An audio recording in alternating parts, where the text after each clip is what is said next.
నిజం చెప్పాలంటే అసలు భార్యలు ఈ రోజు ఒక ఆమె భర్తని పాము కరిపించి చంపేసింది. దీనిపైన మీ కామెంట్ చెప్పండి.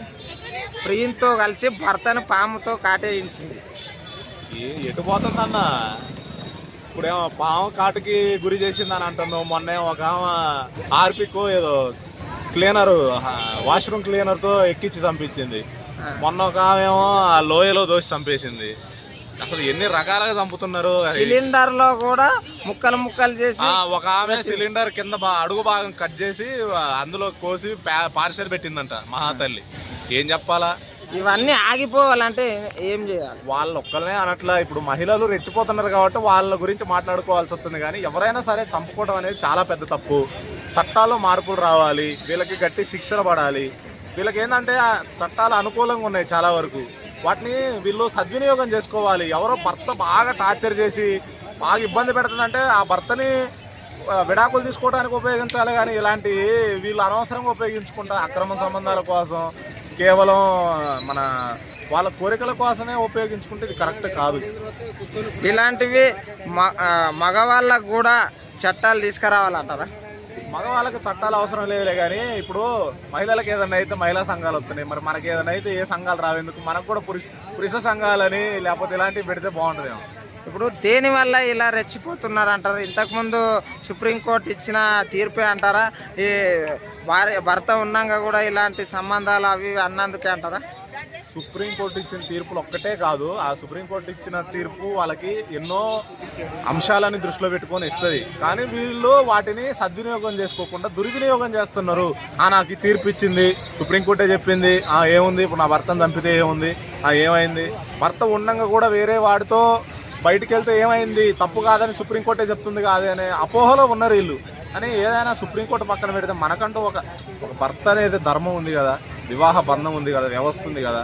దీన్ని కేవలం అక్రమ సంబంధాల కోసం, నీ ఆనందం కోసం అది చెడగొట్టుకోవడం కరెక్టా? పోనీ నువ్వు ఏమన్నా అందజేసి ఏమన్నా సాధిస్తావా?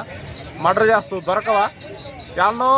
యాన్నో లక్షలలో ఒకటి తప్పించుకుంటాడు అని చెప్పి అందరూ కూడా మేము మర్డర్ చేస్తే దొరకం అనే కాన్సెప్ట్లో ఉన్నారు. దొరకకుండా ఎట్లుంటుంది? పైన భగవంతుడు ఉండు కదా.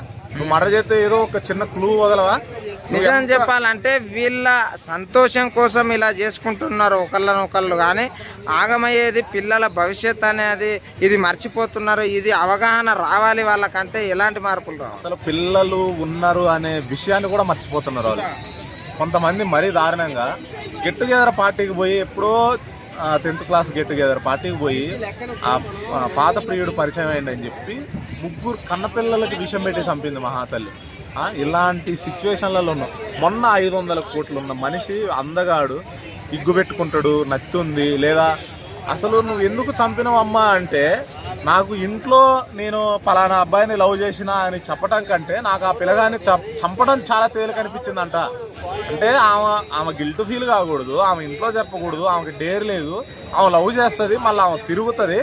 కానీ అది క్యాన్సిల్ చేయలేక ఆ పిల్లగాన్ని చంపింది. ఇది ఎంత దారుణం! దేశం మొత్తం దాని గురించి మాట్లాడుకున్నారు. కానీ ఏమన్నా న్యాయం జరుగుద్దంటారా? జరగదు.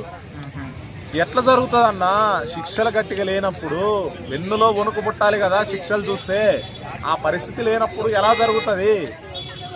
నీకైనా అదే పరిస్థితి, నాకైనా అదే పరిస్థితి అన్న. అందుకనే చచ్చిపోతున్నారు. పెళ్ళిళ్ళు చేసుకోవాలా వద్దా అనే క్వశ్చన్లు రైజ్ అవుతున్నాయి ఇప్పుడు. ఎందుకు ఇవన్నీ? ఓకే సార్, ఇప్పుడు అమ్మాయిలు కూడా ఒకటి ఏంటంటే భర్త ఉండగా అలాంటి సంబంధాలు పెట్టుకోవడం కరెక్టే అంటారా? అసలు భార్య భర్త ఉండగా సంబంధాలు పెట్టుకోవడం అనే కాదు, భర్త కూడా సంబంధాలు పెట్టుకోకూడదు. ఇప్పుడు ఆ అమ్మాయి వేరే వాడితో పెట్టుకుందంటే వాడు కూడా వేరే అమ్మాయికి భర్తేగా. అమ్మాయి తప్పు చేస్తుందంటే అక్కడ అబ్బాయి ఉండగా ఇద్దరూ తప్పు చేస్తున్నారు. కాకపోతే ఏంటంటే ఈ మధ్యన కొద్దిగా ఎక్కువ మితిమీరి చేస్తున్నారేమో, అంతేగాని తప్పులు అనే వాళ్ళు ఇద్దరూ చేస్తున్నారు. ఆ చేయటం అనేది మారాలి అంటే చట్టాల్లో కొంచెం గట్టిగా ఉండాలి. రెండోది ఏంటంటే మనకు కూడా కొంచెం సెల్ఫ్ ఉంటుంది కదా, మనం ఈ పని చేయొద్దు, చెయ్యాలి అనేది, అది కూడా మనకు ఉండాలి. Okay sir, thank you so much.